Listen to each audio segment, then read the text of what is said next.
Awalaysa qad ja'alallahu lakum ma tasaddaqun. Bukankah Allah juga menjadikan sedekah itu bisa buatmu dengan jalan yang bermacam-macam?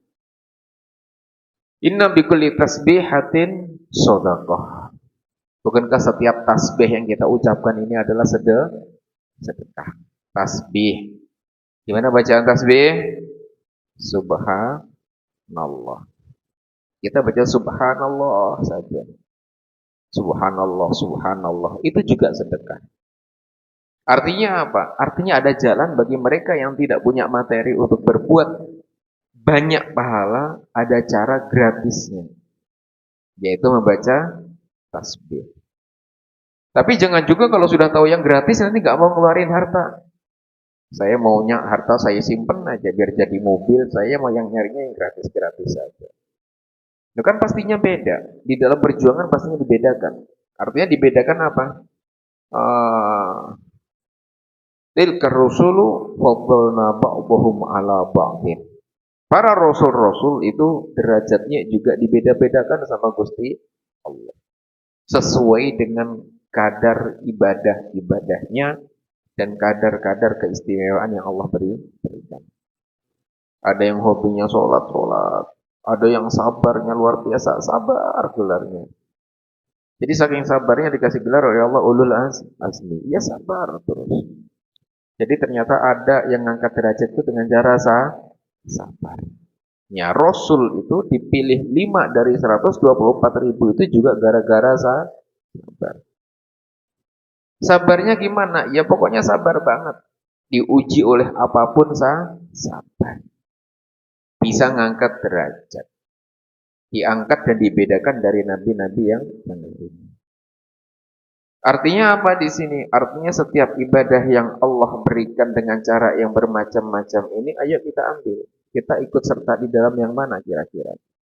Kalau setidaknya kita materi tidak bisa untuk mendekatkan diri kepada Allah, maka kita mendekatkan diri kepada Allah dengan cara yang lain. Dengan cara ya tadi, membaca tasbih dibanyakin. Tasbihnya diputer terus. Wa kullu takbiratin sadaqah. Dan setiap takbir yang dibaca itu adalah sedekah. Setiap sholat kita hampir setiap sholat membaca subhanallah. Setiap sholat membaca takbir. Dalam sholat kita membaca takbir. Di dalam sholat kita membaca tasbih. Artinya secara tidak langsung pahala-pahala tadi itu sudah kita dapatkan di dalam sholat. Tasbih subhana rabbiyal subhan baca tasbih. Allahu akbar. Setiap rukuk mau sujud, mau bangun takbir semua. Artinya apa? Orang mau sholat itu adalah sudah menjadi luar biasa. Selain itu adalah bukti penghambaan hamba kepada Tuhannya, setidaknya itu adalah upaya kita untuk mengumpulkan apa? Mengumpulkan pundi-pundi pahala. Makanya kalau ada orang kok nggak mau sholat itu berarti sudah banyak kayaknya amalnya itu. Sehingga kalau sudah banyak ya sudah tinggal disolatin saja. Orang nggak mau sholat ya disolatin sudah. Mau sholat hidup kok nggak mau sholat. Berarti kan nggak butuh amal kan gitu, disolatin kalau gitu. Wa kullu tahmidatin sadaqah. Tasbih sedekah, subhanallah. Takbir Allahu akbar sedekah. Tahmid sedekah. Setiap kalimat-kalimat yang baik itu dijadikan oleh Allah sebagai pahala sedekah. Nah, tinggal kita mau tidak dengan cara yang mudah-mudah ini. Allah sudah ngasih kemudahan dalam mencari ibadah, mencari pahala. Mau yang berat ada, mau yang ringan ada, mau yang berbayar ada, mau yang gratis ada, mau tidak kira-kira. Nah, ini kan kembali ke kita. Kita mau cari jalan yang mana di dalam masuk surga.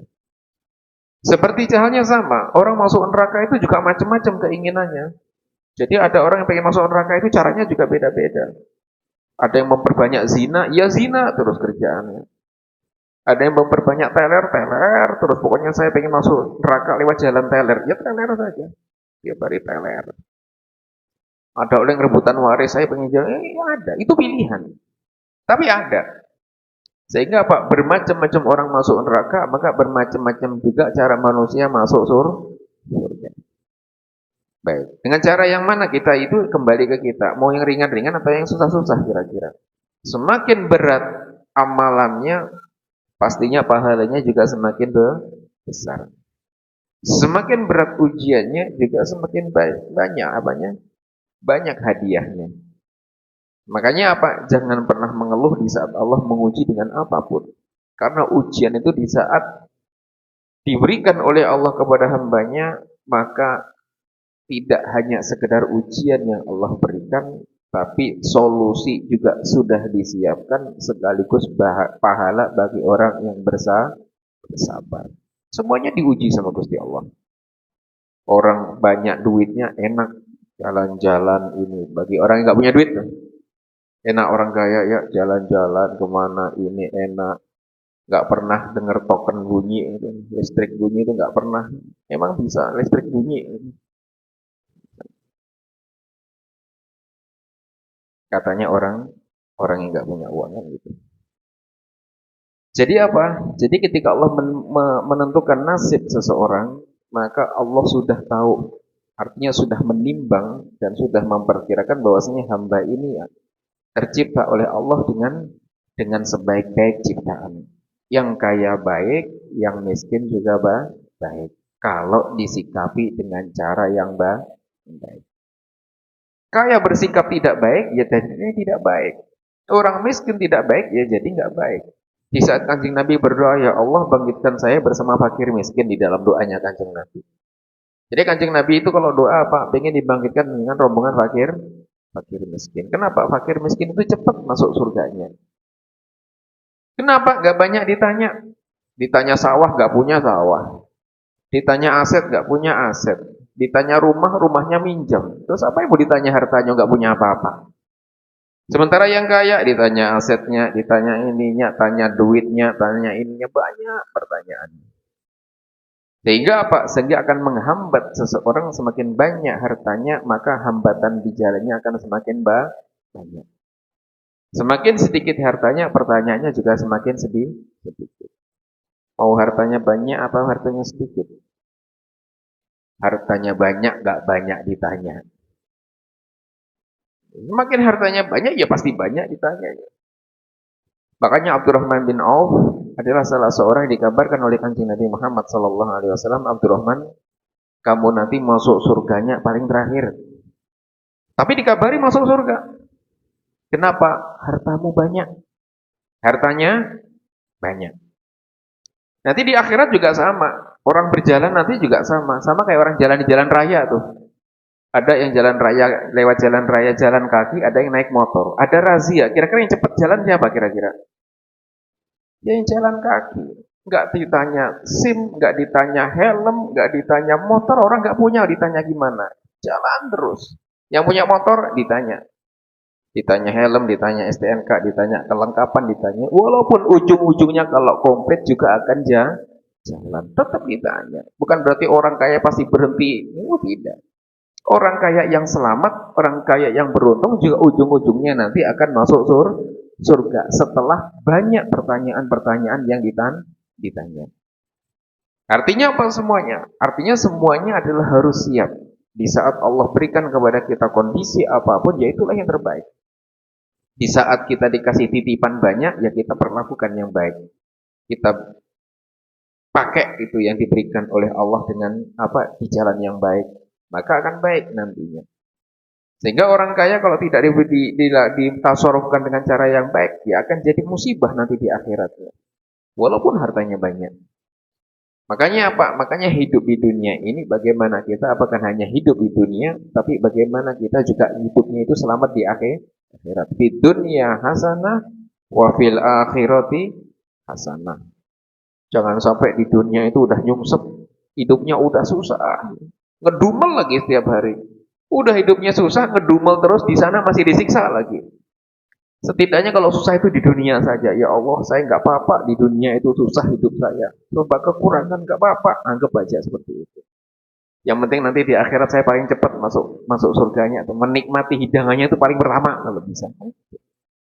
Terus juga 60, 70, 80 selesai di dunia.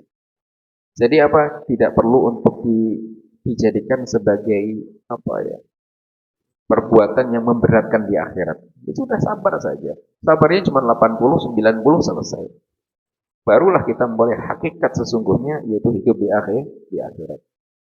Walal akhiratu khairul laka minal ula. Jadi kehidupan akhirat itu lebih baik daripada kehidupan dunia. Tapi orang nggak mau pulang ke akhirat. Padahal kan dijanjikan sama Gusti Allah, surga ajannya di akhirat. Setelah kehidupan dunia. Ada tebuk di surga itu di masa orang hidup itu ada nggak kira-kira? Surga ya setelah orang meninggal. Mau masuk surga nggak Bu kira-kira? Nah, orang mau masuk surga itu harus meninggal dulu. Mau besok? Mau malaikatnya denger ini ya? Nggak mungkin orang masuk surga masih hidup terus sekarang masuk surga itu nggak mungkin. Harus meninggal dulu, dihitung, dihisap, barulah nanti masuk surga. Makanya kalau pengen masuk surga, ya caranya harus meninggal dulu. Siapa yang mau duluan tinggal angkat tangan nanti. Waduh, jangan-jangan kalau angkat tangan malaikat Israel melihat nanti kan itu. Artinya apa di sini? Artinya kita dengan nikmat-nikmat Allah, kita berupayalah. Upaya dengan ibadah-ibadah kira-kira yang menjadikan kita gampang apa kira-kira. Sebisanya. Jangan sampai nunggu kaya. Ya Allah, orang kaya itu enak ya, bisa bangun masjid, bisa bangun ini. Ya sudahlah, saya sedekahnya nunggu kaya. Iya kalau kaya. Ya kalau hidupnya susah terus, kapan sedekahnya? Kok ibu gak baca tasbih? Tenang, saya nanti kalau langsung kaya, langsung 10 miliar masuk ke musola. Kalau kaya. Gak taunya hidupnya susah. Terus akhirnya apa? Sedekah enggak, tasbihan enggak. Sombong tuh. Tenang. Kamu sekarang tasbihan sampai tasbihmu itu muter-muter gak jelas kayak gitu. Itu saya amal nanti 10 miliar kalau saya jadi itu nanti kelewat semuanya itu. Artinya apa? Jangan menunggu kaya untuk berbuat baik. Apa yang bisa kita lakukan saat ini? Ayo kita mulai. Karena apa? Karena yang namanya ajal itu tidak bisa ditunda. Jangan sampai malaikat datang, ya Allah, belum malaikat sawahnya belum laku, saya belum sempat ngasih 10 miliar ini, tunda dulu sampai saya sembuh, ya enggak. Sawah enggak laku, sedekah enggak, udah mati, hartanya buat rebutan sama anaknya, kan musibah.